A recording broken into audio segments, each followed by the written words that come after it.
болмысы белгілі. Қазақтың атын әлемге әйгілеткен Бердібек Соқпақбаевтың «Менің атым Қожа» повесінің желісімен өзгерілігі көркем туынды болады. Фильмнің экранға шыққанына жарты ғасырдан асса да, көрерменін әлі жалықтырған жоқ. Керемет, диалогтары керемет. 16 жастағы шенкеудегі мен сол кітап ең бірінші оқыған кітабым әлі күнге дейін есімде. Сол жерде жаңағы Мұрат Батырбек деген баланың атынан баяндалады. Сендер кітапты оқысаңдар да киноны көрмеген қазақ баласы жоқ шығар. Менің атым Қожа деген оны сендер жақсы білу үшін бұл фильмде болып жатқан дүние бәрі әкемнің кішкентай. Кинода Қожаның арманы қандай болды? Есінде ме сендерде? Космонавт боламын деді,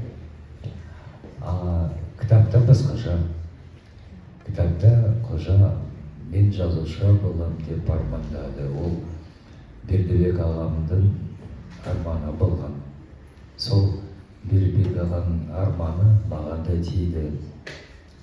Мен жазушы өзімді есептемеймін, бірақ мен кинематографический писатель, кинодраматург. Екі институт бітірдім, филологический, сосын ВГИК, институт кинематографии Москвада. Сендер сияқты отырып, Бердібек ата осында жерге келді. Бойы сәл шағындау, шашын артқа қайыратын, шашы қазіргі Жұмабай ағам сияқты толықтай ағарып кеткен кісі екен.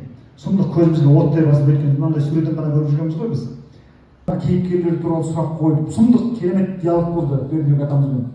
Сөйтіп ағамыз қазір Жұмабай ағам күшті айтып отыр, Бердібек ағам коммунизм, социализм жүйесіне жан тәнімен қарсы болған кісі екен.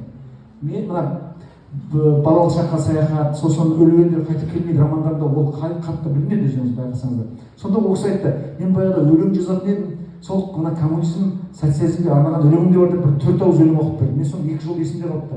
Мына бір социализм, коммунизм құртатын болып тіпті жердің жүзінде. Қарашы.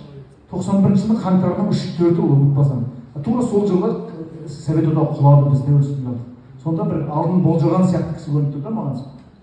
Сосын қолтаңба қойып берді, мен есейге деп маған датаны жазып, Бердібек Соқпақбаев деп қол қойып берді. Сол менде стилі түгел менің атым Қожа повесі соның стилімен жазған. Бірінші тарау Қожаның өзі туралы әңгіме етті. Ал Марк Твеннің Том Сойерді қараңызшы, тура солай. Демек ағамыз, Бердібек ағамыз сол кездегі әлем әдебиетінің даму үрдісін өте жақсы сезініп отырған деп есептеймін. Сондықтан көрдіңіздер ме?